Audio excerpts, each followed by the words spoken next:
فأنا ناصح لإخواني بالصدع بالحق تبيض وجوههم. السكوت في مسألة الحزبية يضرها، فاصدع بما تؤمر وأعرض عن المشركين.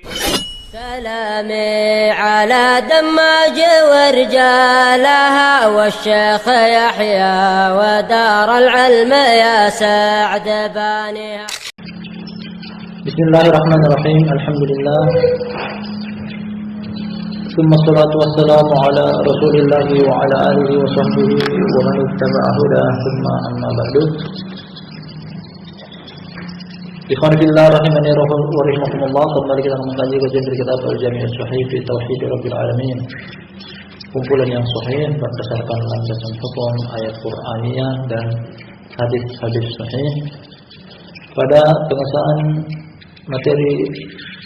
Rabb semesta alam, materi tauhid, mentunggalkan Allah dalam peribadatan, yang ini merupakan tulisan dari Fadilatul Syekh Abu Amr Abdul Karim bin Ahmad bin Husain Al-Hajuri Al-Umari hafizahullah ta'ala.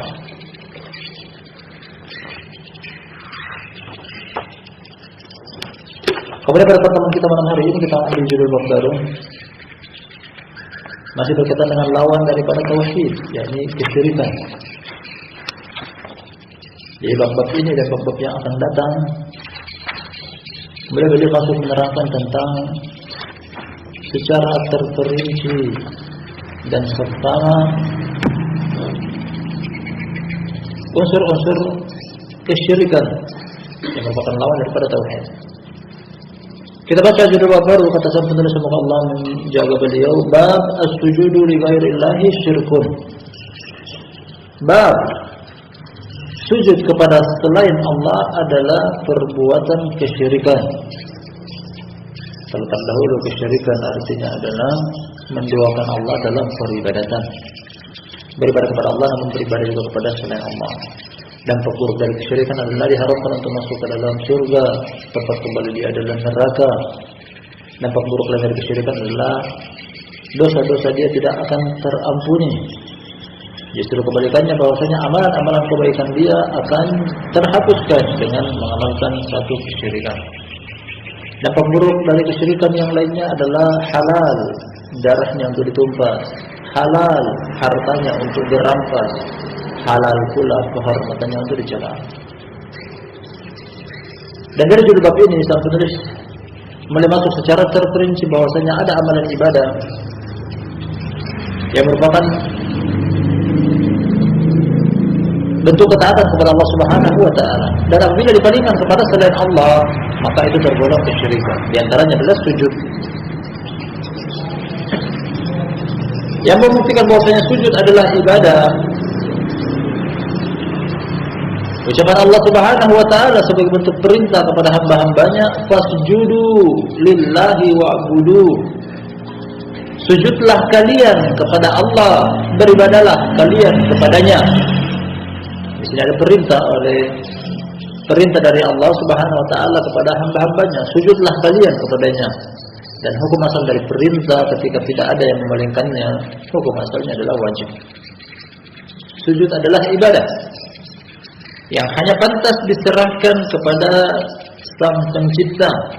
Oleh karena itu ketika diserahkan kepada selain Allah maka tergolong kesyirikan. Kita akan baca landasan hukumnya. Kemudian kita akan kaji panjang dan lebar berkaitan dengan 6 perkara sujud kepada selain Allah. Ada beberapa landasan hukum berupa ayat Qur'aniyah dan hadis. Ada satu hadis boleh bawakan dan beberapa ayat sebagai pembuka. Qala Allah Ta'ala, berkata Allah yang Maha Tinggi, walillahi yasjudu man fis samawati wal ardi taw'an wa karhan wa zilaluhum bil ghudwi wal asal. Wa zilaluhum bil ghudwi wal asal. Kata Allah Subhanahu wa taala, dan kepada Allah lah sujud apa yang di langit dan apa yang di bumi. Nah, kepada Allah lah sujud apa yang ada di langit dan apa yang ada di bumi. Di langit serta isinya, serta di bumi dan juga apa yang hidup di dalamnya, seluruhnya sujud. tau'an wa karhan, baik itu secara keinginan sendiri dia taat kepada Allah ataupun secara terpaksa. Nah, terpaksa seperti orang-orang kafir yang sebenarnya mereka kufur kepada Allah Subhanahu wa taala, namun mereka tidak bisa keluar dari hukum Allah.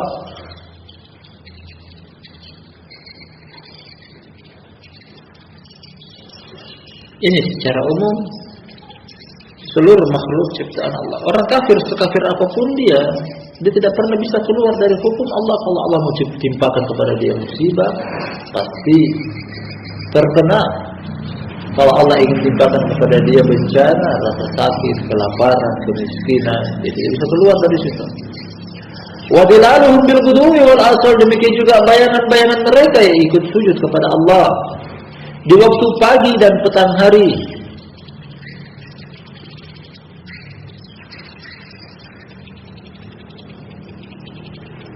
Makhluk ciptaan Allah Subhanahu wa taala sujud. Kata Allah Subhanahu wa taala juga, asy-syamsu wal qamaru bihusban wan najmu wasy-syajaru yasjudan. Bintang-bintang, pepohonan yasjudan, sujud kepada Allah Subhanahu wa taala sebagai bentuk ibadah dan ketaatan kepadanya.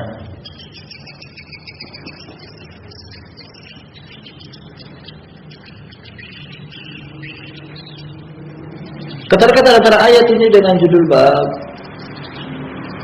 sujud merupakan tanggung jawab dari atau beban tanggung jawab dari masing-masing hamba kepada Allah Tabaraka wa Ta'ala sang pencipta. Semuanya harus sujud, baik itu ridho ataupun tidak ridho, mau ataupun tidak mau. Bahkan dari ayat yang baru kita selesai pembacaannya, bayangan mereka saja, bayangan manusia ikut sujud pagi dan petang hari. Sujud adalah ibadah yang hendaknya hanya diserahkan hanya kepada Allah Subhanahu wa taala. Ketika diserahkan kepada selain Allah, itulah tergolong kesyirikan.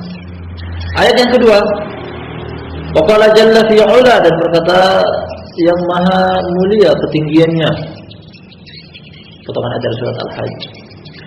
Alam tara anna Allah yasjudu lahu man fis samawati wa man fil ard, wasyamsu wal qamaru wan nujumu wal jibalu wasyajaru wad dawabu wa katsirun minan nas wa katsirun haqqo 'alaihi al-'adzab wa man yuhinillahu fama lahu min mukrim innallaha yaf'alu ma yasha. Tidakkah kau melihat wahai Muhammad bahwa Allah, kepada dialah sujud apa yang ada di langit dan apa yang ada di bumi. Seluruh makhluk sujud kepada Allah. Matahari, bulan, bintang, gunung-gunung, pepohonan, hewan melata, dan kebanyakan daripada manusia, serta kebanyakan dari orang-orang yang tertimpa kepada mereka siksaan. Barang siapa yang Allah hinakan dia, maka tidak akan ada orang yang bisa memuliakannya. Sesungguhnya Allah melakukan apa yang dia kehendaki. Itu dari ayat pada penyebutan paling pertama, Allah yasjudu lahu, bahwasanya Allah sujud kepada dia adalah apa yang ada di langit serta apa yang ada di bumi. Kita akan dengan ayat yang sebelumnya tadi dari surat Ar-Ra'd yang kita baca dan terjemahkan. Nah, sujudnya makhluk ini baik itu dia dalam keadaan keinginan sendiri, tawaan, ketaatan, ataupun dalam keadaan terpaksa, karhan, mau ataupun tidak mau, taat ataupun terpaksa, sujud. Artinya dia tidak bisa keluar dari hukum Allah Subhanahu wa taala.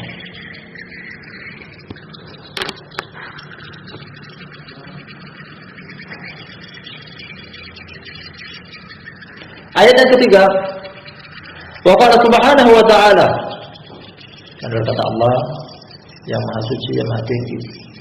Wa min ayatihi al-lailu wan-naharu wasyamsu wal-qamar.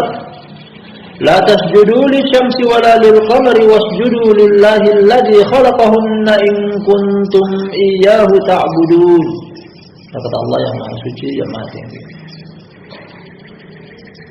Dan di antara tanda-tanda kebesarannya, tanda-tanda kebesaran Allah, silih bergantinya malam dan siang, matahari dan bulan. Ini seluruhnya makhluk ciptaan Allah. Matahari makhluk ciptaan Allah, bulan makhluk ciptaan Allah. Silih berganti waktu malam dan siang hari juga merupakan ciptaan dari Allah. Kemudian datang larangan, janganlah kalian sujud kepada matahari dan juga bulan, namun sujudlah kepada Zat yang sujudlah kepada Allah yang menciptakan mereka apabila kalian kepadanya mau beribadah. Ayat ini terdapat pertama perintah untuk sujud kepada Allah. Yang kedua terdapat larangan untuk sujud kepada selain Allah dari kalangan para makhluk siapapun dia. Nah, larangan di ayat ini menunjukkan bahwasanya matahari dan bulan yang mungkin kita anggap sesuatu yang berharga bagi kehidupan umat manusia. Datangnya matahari untuk mencari maisha, datangnya bulan di malam hari untuk beristirahat, menenangkan diri, mencari kenyamanan. Namun sepenting apapun dia adalah makhluk, jangan sujud kepadanya. Namun sujudlah kepada Zat yang menciptakan mereka, yakni Allah. Karena sujud kepada Allah adalah ibadah, sebagaimana sujud kepada selain Allah adalah syirik. Nah, tidak boleh sujud kepada selain Allah, perbuatan kesyirikan.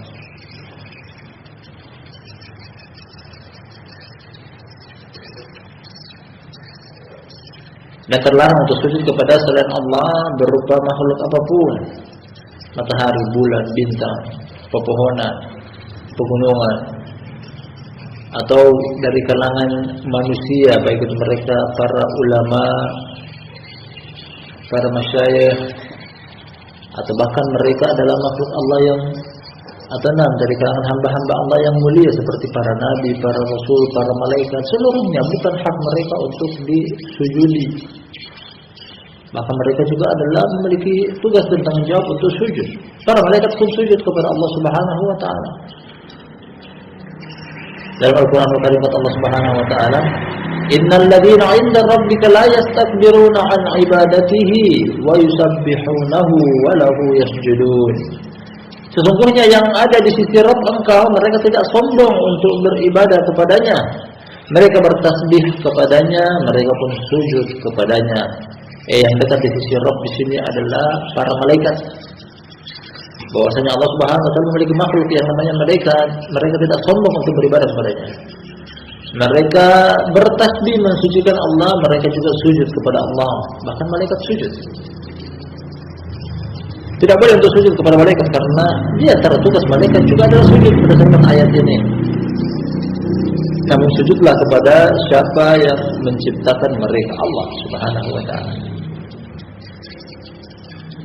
Wa qala ta'ala, dan berkata Allah yang Maha Tinggi, "Alla yasjudu lillahi alladhi yukhrijul khaba'a fis samawati wal ardi wa ya'lamu ma tukhfuna wa ma tu'linun." Potongan Ad-Dar surat An-Naml. Kata Allah,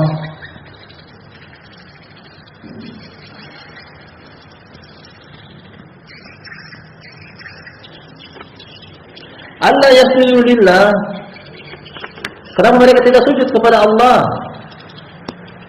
Alladzi yukhrijul khaba'a fis samawati wal ard, yang mengeluarkan sesuatu yang tersembunyi baik itu dari langit ataupun yang di bumi. Mengeluarkan yang terpendam.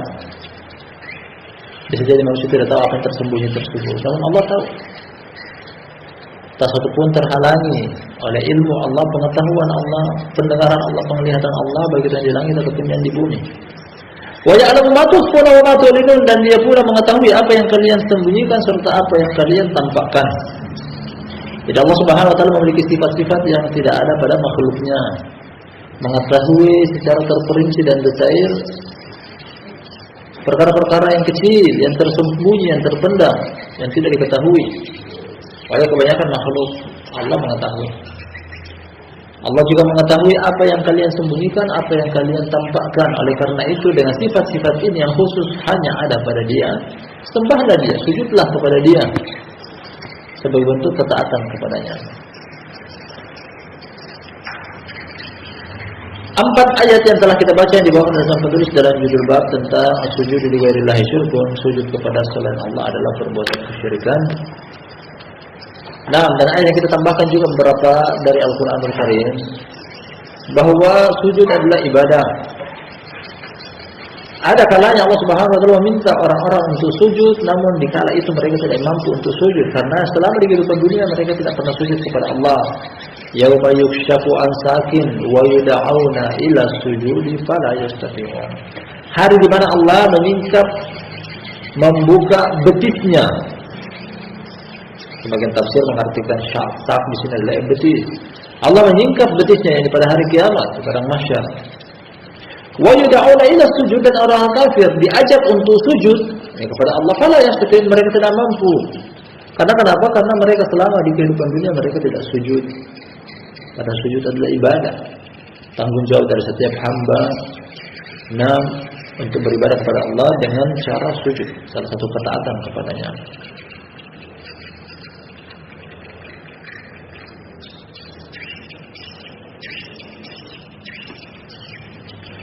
Kemudian fillah rahimani wa rahimakumullah, barakallahu fikum jami'an. Dari pengurusan kita dapat, sebelum kita lanjut pada pembacaan hadis, dan hanya ada satu hadis dalam judul bab ini, kita tandaskan sekali lagi bahwasanya sujud kepada selain Allah adalah kesyirikan. Siapapun dia, hukumnya tidak boleh.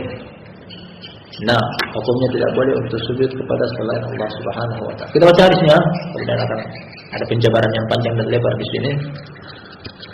Berkata Syekh Muhammad Abdul Karim Al-Hajuri Al-Umari hafizahullah taala,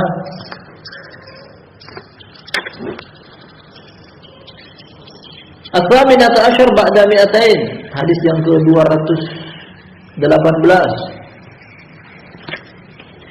Qala Imam At-Tirmidzi rahimahullah, berkata Imam Tirmidzi, Muhammad bin Isa bin Sawrah, kunyanya Abu Isa, namanya Muhammad, sama namanya dengan nama Nabi. Qala Imam Tirmidzi rahimahullah, berkata Imam Tirmidzi semoga Allah merahmatinya, qala haddatsana Mahmud bin Ghailan Al-Marwazi. Mahmud bin Ghailan thiqah, kunyanya Abu Ahmad Al-Marwazi, guru Imam Tirmidzi. Qala haddatsana Nadhr bin Shumail Al-Mazini, juga thiqatun sabtun, thiqah dan kokoh.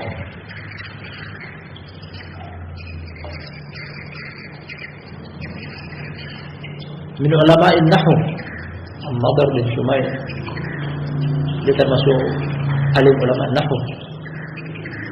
Qala akhbarana Muhammad bin Amr, Muhammad bin Amr bin Al-Qamah, kunyanya Abu Abdullah Al-Ansari, dia saduq. An Abi Salamah, Abu Salamah bin Abdurrahman bin Auf, bapaknya sahabi. Ini putranya Abdurrahman bin Auf, masyhur dengan kunya Abu Salamah. Nah, ada beberapa riwayat yang menyebutkan namanya, namun diperselisihkan. Ada yang menyebutkan namanya adalah Abdullah, ada juga namanya Ismail, ada juga menyebutkan namanya sekaligus adalah kunyahnya Abu Salamah. Al-Muhim dia termasuk muksirin, banyak yang meriwayatkan hadis, bahkan di Sahihain, di Kutubus Sittah. Abu Salamah bin Abdurrahman bin Auf, bapaknya adalah sahabi jalil. An Abi Hurairah radhiyallahu anhu, an Nabi sallallahu alaihi wasallam qala, dari Abu Hurairah semoga Allah taala meridhoinya, dari Nabi sallallahu alaihi wasallam beliau berkata,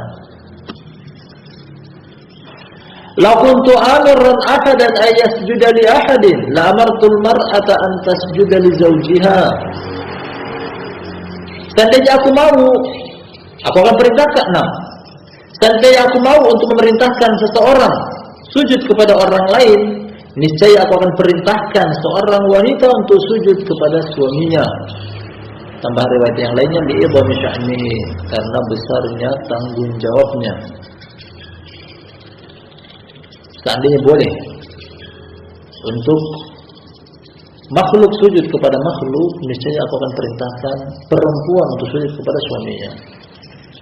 Sujud penghormatan, bukan pengagungan. Sujud pemuliaan, bukan sujud ibadah.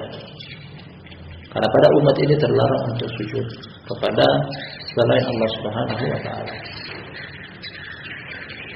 Adapun sujud dari syariat-syariat umat terdahulu, seperti Allah Subhanahu wa taala perintahkan malaikat dan juga bahkan iblis untuk sujud kepada Nabi Adam.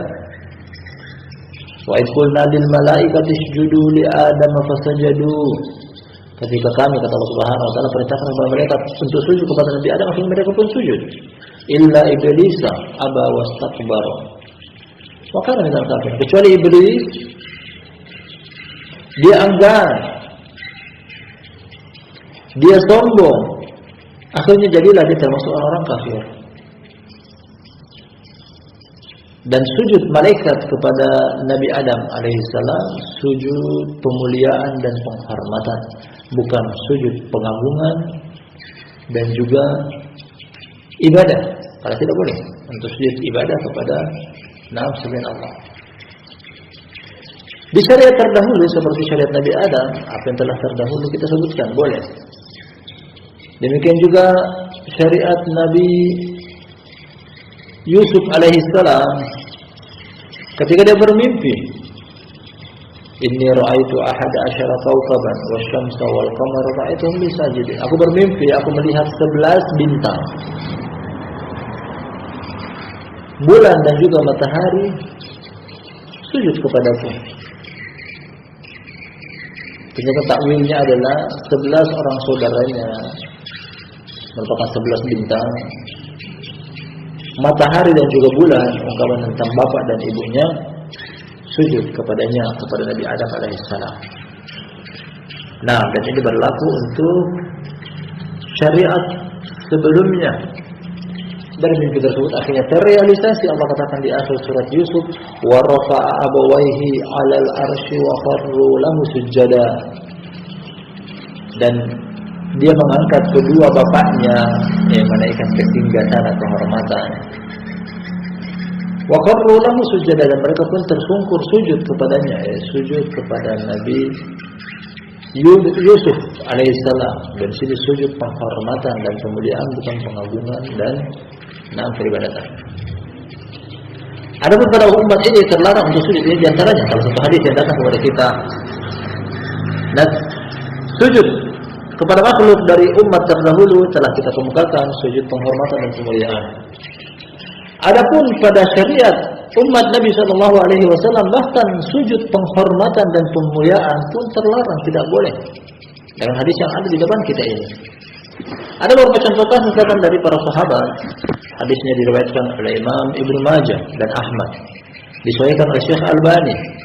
Datang dari sahabat Abdullah bin Abi Aufa, bahwa Nabi SAW pernah mengutus Mu'adz bin Jabal ke negeri Syam. Sebagai riwayat mengatakan negeri Yaman. Namun ini riwayat Imam Ibnu Majah dan juga sahih disahihkan oleh Syekh Albani. Dan Mu'adz mendapati Mu'adz pulang dari negeri Syam, akhirnya dia pun sujud kepada Nabi SAW. Nabi SAW bertanya kepada Mu'adz, ya Mu'adz, ma hadza, wahai Mu'adz, apa ini? Tiba-tiba pulang dari Syam, kemudian dia sujud kepada Nabi SAW. Akhirnya Mu'adz bin Jabal memberikan jawaban bahwasanya ataitu Syam fa wafaqtuhum yasjuduna li asaqifihim wa batariqatihim. Aku pulang dari negeri Syam, aku mendapati bahwasanya orang-orang Syam sujud kepada alim ulama mereka, para pendeta mereka. Fa wajadtu fi nafsi an naf'ala dzalika bika. Terbetik dalam pikiranku, aku pun mau melakukan hal yang sama pada engkau, karena engkau lebih mulia daripada mereka, daripada pendeta, daripada alim ulama. Engkau adalah seorang nabi. Inisiatif dari Mu'adz pun melakukan hal yang sama. Kemudian kata Rasulullah SAW mengingkari perbuatan Mu'adz bin Jabal tersebut, kata beliau, "Fala taf'alu, fa inni law kuntu amiran ahadan an yasjuda li ghairi llahi la amartul mar'ata an tasjuda li zawjiha." Jangan kau lakukan itu. Nabi SAW melarang Mu'adz bin Jabal untuk sujud kepada beliau. Jangan engkau lakukan itu, karena seandainya aku mau perintahkan seseorang untuk sujud kepada orang lain, niscaya aku akan perintahkan seorang wanita untuk sujud kepada suaminya. Nah, dan hadisnya hasan. Ini dilakukan oleh umat terdahulu seperti Yahudi dan Nasara. Mereka sujud kepada alim ulama mereka, ahli ibadah mereka. Ketika mau diterapkan kepada Nabi SAW dengan hadis yang baru kita baca dari Mu'adz bin Jabal, nah beliau melarangnya, tidak boleh. Karena syariat umat ini terlarang untuk sujud kepada makhluk. Hanya sujud kepada Allah Subhanahu wa taala semata. Ada contoh kasus lain datang dari sahabat Qais bin Sa'ad. Hadisnya diriwayatkan oleh Imam Abu Daud dan disahihkan oleh Syekh Albani. Nah, disahihkan oleh Syekh Albani. Bahasanya kata Qais bin Sa'ad, "Ataitul Hirata, fara'aituhum yasjuduna li mirzabani lahum." Aku pernah mendatangi satu negeri di daerah Bahrain. Di sana waktu itu dijajah oleh kaum Persia. Akhirnya banyak dari kaum Bahrain masuk memeluk agama Majusi yang dianut oleh Persia. Aku datang di salah satu kampung, ya di tempat tersebut. Aku melihat mereka sujud kepada Al-Mirzaban. Mirzaban adalah sosok pemimpin perang yang memiliki andil dalam menunggangi kuda. Artinya dia komandan. Semacam di militer mungkin ada salam penghormatan, hormat. Seperti itu. Namun di sini bentuknya sujud. Orang-orang sujud kepada komandan perang mereka di Persia. Fakultu, kata aku, yakni Qais bin Sa'ad, Rasulullah sallallahu alaihi wasallam ahaku ayyusjadalah. Sebenarnya Rasulullah sallallahu alaihi wasallam lebih pantas untuk beliau disujudi, sujud kepada beliau. Lebih pantas. Ini cuma sekedar komandan perang, sedangkan beliau adalah Rasulullah. Akhirnya kata dia, "Fa'ataitu Nabiy sallallahu alaihi wasallam faqultu inni ataitul Hirata fara'aitum yasjuduna li mirzaban lahum." Kata Qais bin Sa'ad bahwasanya setelah mendatangi Nabi sallallahu alaihi wasallam, aku pernah mendatangi satu kampung yang mereka itu sujud kepada pemimpin perang mereka, komandan perang mereka.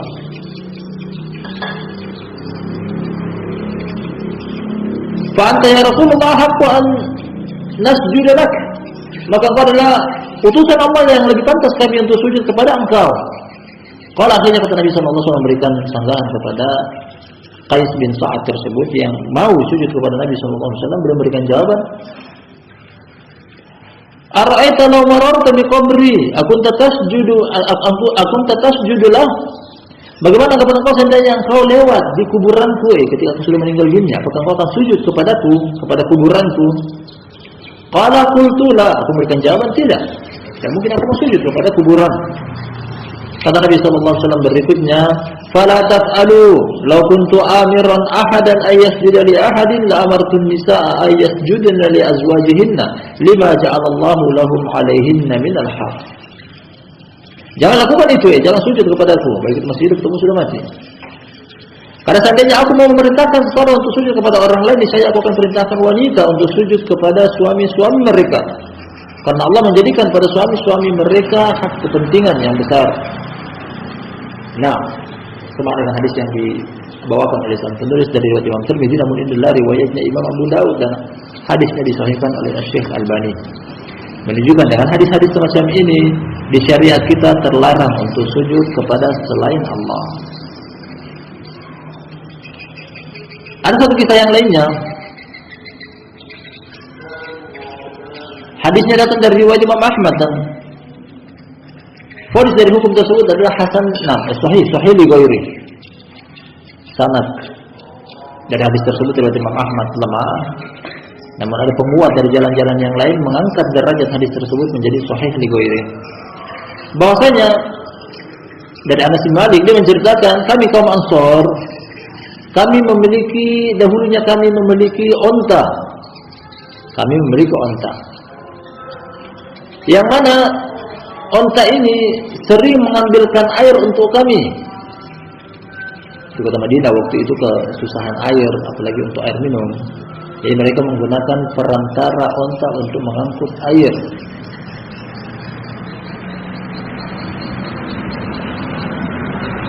Akhirnya mereka pun tidak mau menungganginya, karena mereka menganggap bahwasanya kerjaan dari onta adalah berat, mengangkat kepada kita air. Akhirnya mereka tidak mau menungganginya dengan alasan bahwasanya dia sudah memiliki pekerjaan yang berat. Akhirnya kami memiliki tunggangan selain daripada onta, yakni kuda, himar dan semisalnya, keledai. Lanjut kata Anas lagi, mereka pun mendatangi Nabi SAW dan mengatakan, nah artinya mereka mengeluhkan, dahulunya kami punya onta, kemudian kami mempekerjakannya untuk mengangkut air, baik itu untuk air minum, persediaan kami ataupun pengairan dan irigasi. Karena kami menganggap bahwa pekerjaannya dia berat, akhirnya kami tidak mau menungganginya. Kami gunakan kendaraan yang lain. Nah,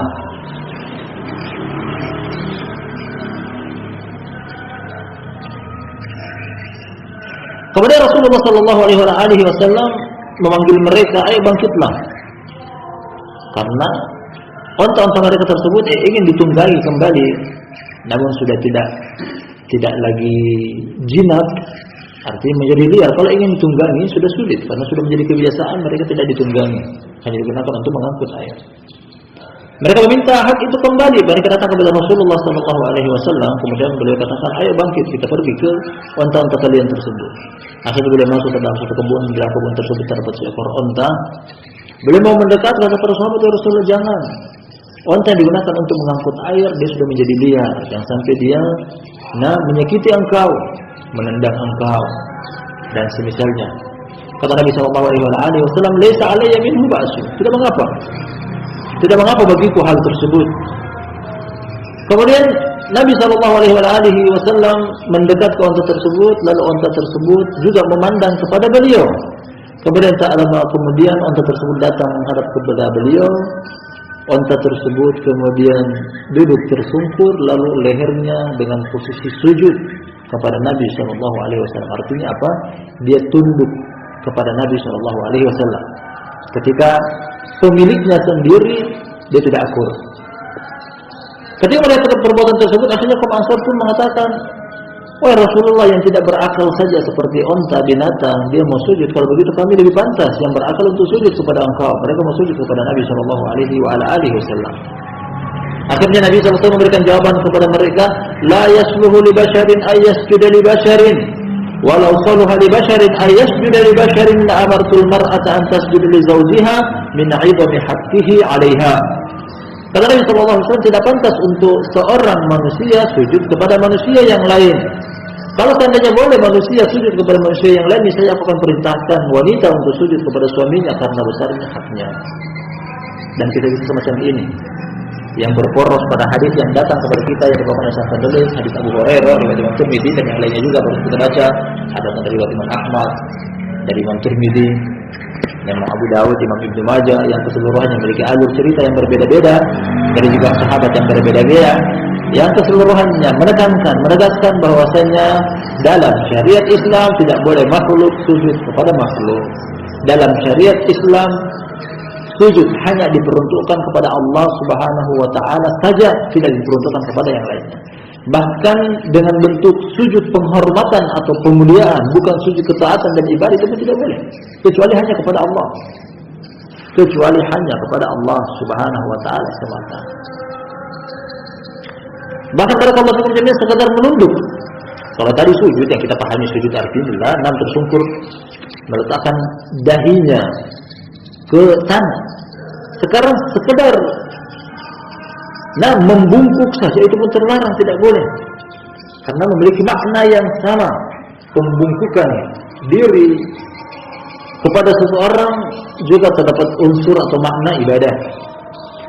Kata hadis dari Anas bin Malik radhiyallahu anhu, diriwayatkan Imam Tirmidzi dan Imam Ibnu Majah, dan hadisnya dihasankan oleh Syekh Al-Albani rahimahullah. Kata Anas bin Malik, qala rajulun, seseorang berkata, "Ya Rasulullah, ar-rajulu minna yalqa akhahu aw sadiqahu ayanhani lahu?" Ada seorang bertanya kepada Rasulullah sallallahu alaihi wasallam, "Wahai Rasulullah, seseorang bertemu dengan saudaranya atau dengan temannya, apakah boleh dia membungkuk sebagai bentuk sambutan penghormatan?" Membungkuk. Mungkin bahasa yang kita kenal dengan mudah, sederhana untuk dipahami adalah pada posisi rukuk, penghormatan. Nah, dia bertanya, kata Nabi SAW memberikan jawaban, "La, tidak, jangan." Bahkan dengan membungkuk pun tidak boleh. Kalau kata orang tersebut lagi, apa yaltazimuhu wa yuqabbiluhu? Bagaimana kalau kita memeluk lalu menciumnya sebagai bentuk pemuliaan, sambutan kepada saudara kita? Dipeluk ditambah lagi dengan menciumnya. Kalau pada pembahasan mu'anaqah artinya pika-cipiki, pipi ketemu pipi, itu ada dalil yang lainnya. Namun ini sampai pada tahapan ciuman, mencium. Apakah boleh? Kata Nabi SAW, "La, jangan." Juga terlarang. Kemudian terakhir kata orang tersebut, "Apa ya'khudhu biyadihi wa yusafihuhu?" Apakah boleh untuk aku mengambil tangannya lalu aku berjabat tangan dengannya? Kemudian kali ini kata Nabi SAW, "Na'am, boleh." Jadi sambutan penghormatan di dalam agama Islam adalah seperti ini. Nah, berjabatan tangan. Di hadis yang lain boleh untuk cipika-cipiki, adapun sampai pada tahapan ciuman, hal tersebut tidak diizinkan oleh Rasulullah SAW dari hadis Anas yang diriwayatkan oleh Imam Tirmidzi dan Imam Ibnu Majah, yang mana hadisnya dihasankan oleh Syekh Al-Albani rahimahullahu taala. Ini dia. Sujud tidak boleh dengan dalil-dalil yang telah kita baca dari kajian pada bab ini. Nah, kita tambahkan lagi bahwasanya hadis-hadis Nabi SAW melarang untuk seseorang sujud kepada orang yang lainnya. Nah, bagaimana dengan membungkukkan badan? Itu pun terlarang dari hadis yang barusan kita baca. Saya pada satu materi terakhir sebelum kita akhiri, barakallahu fikum jami'an. Datang hadis dari Ibnu Abbas dan juga dari Ibnu Umar dan yang lainnya. Hadis yang diriwayatkan oleh Imam Bukhari dan Imam Muslim, kata Rasulullah sallallahu alaihi wasallam, "Umirtu an asjuda ala sab'ati a'dhum." Kata Nabi sallallahu alaihi wasallam, aku diperintahkan oleh Allah Subhanahu wa taala untuk sujud dengan 7 tulang. Artinya ini adalah anggota sujud. Kemudian beliau perinci al-jabha wa asyara ila anfihi wal yadain war rukbatain wa atrafil qadamain. Nabi SAW mengatakan bahwasanya aku diperintahkan untuk sujud dengan anggota sujud. Dahi, kemudian beliau juga isyaratkan ke hidung. Dahi dan hidung bagian daripada anggota sujud. Kemudian kedua tangan, kedua lutut dan kedua ujung kaki. Kedua ujung kaki. Dari lafaz hadis ini yang merupakan anggota sujud hendaknya diserahkan hanya kepada Allah Subhanahu wa taala saja dan tidak diserahkan kepada yang lainnya. Kajian kita sekarang tentang sujud. Hadis yang barusan kita baca adalah anggota sujud. Tidak boleh sujud kepada selain Allah Subhanahu wa taala. Demikian juga anggota sujud tidak boleh diserahkan kepada selain Allah Subhanahu wa taala. Nah, berkaitan dengan hadis yang barusan kita baca, ketika seseorang mau melakukan jabatan tangan, kan terkadang kita lihat sebagian orang dia mengangkat tangan kemudian ingin menciumnya, diangkat ke dahi. Ini terlarang karena apa? Dahi adalah anggota sujud dan tidak boleh diserahkan kecuali hanya kepada Allah Subhanahu wa taala. Berjabatan tangan boleh, mencium tangan orang yang kita muliakan boleh, seperti orang tua, ahlul ilmi, ahlul sya'an, ahlul fadl, boleh. Namun sebatas ketika diangkat dicium adalah area mulut dan hidung. Adapun di dahi ini khusus untuk Allah Subhanahu wa taala. Jangan dinaikkan sampai ke dahi karena dahi tadi telah kita baca hadisnya adalah hak Allah. Sujud, anggota sujud. Nah, tambahkan lagi bagian daripada amalan berjabatan tangan atau sungkeman. Tradisi di Indonesia ketika seseorang yang mungkin lebih rendah derajatnya seperti anak sungkem kepada orang tua, sampai perlu untuk membungkukkan badan demi untuk mencium tangan orang tua dia tersebut. Ini juga terlarang. Karena tadi telah kita baca dari hadis Anas bin Malik radhiyallahu anhu bahwasanya Nabi sallallahu alaihi wasallam melarang untuk seseorang itu membungkukkan badannya, baik itu untuk penghormatan ataupun sampai pada mencium tangan orang yang dia hormati tersebut. Kalau begitu bagaimana solusinya? Boleh untuk mencium tangan, akan tetapi tangan orang yang kita ingin cium itulah kita angkat ke mulut kita. Tidak perlu untuk sampai membungkukkan badan, karena ini juga bagian daripada larangan. Nah, ruku, sujud adalah hak Allah Subhanahu wa taala, ibadah yang tidak boleh diserahkan kepada selain Allah. Nah, dan ini perhatikan. Ini diperhatikan bahwasanya jangan sampai hal-hal semacam ini yang mungkin terlihat sepele, karena belum tahu dalilnya, belum pernah mengkaji tentang hal tersebut, ternyata ada unsur kesyirikan di dalamnya. Menunduk tidak boleh, sujud tidak boleh, berjabatan tangan diangkat ke dahi tidak boleh, berjabatan tangan kemudian juga menunduk sampai untuk mencium tangan orang tua kita atau guru kita atau orang yang kita anggap mulia. Nah, yang ada adalah tangan orang tersebut kita angkat. Kalaupun ingin menciumnya, datang beberapa dalil dari perbuatan para salaf juga mencium tangan orang yang kita anggap mulia, namun bukan dengan cara menunduk. Nah, wallahu taala alam bishawab. Jadi ini sampai kita ambil pada pertemuan kita malam hari ini, dan dengan demikian telah kita selesaikan satu judul bab secara utuh, berisikan dalil berupa ayat dan juga satu hadis. Insyaallah judul bab yang lain kita akan lanjutkan pada lain kesempatan. Kita akhiri sampai di sini. Subhanakallahumma wa bihamdika asyhadu an la ilaha illa anta astaghfiruka wa atubu ilaik.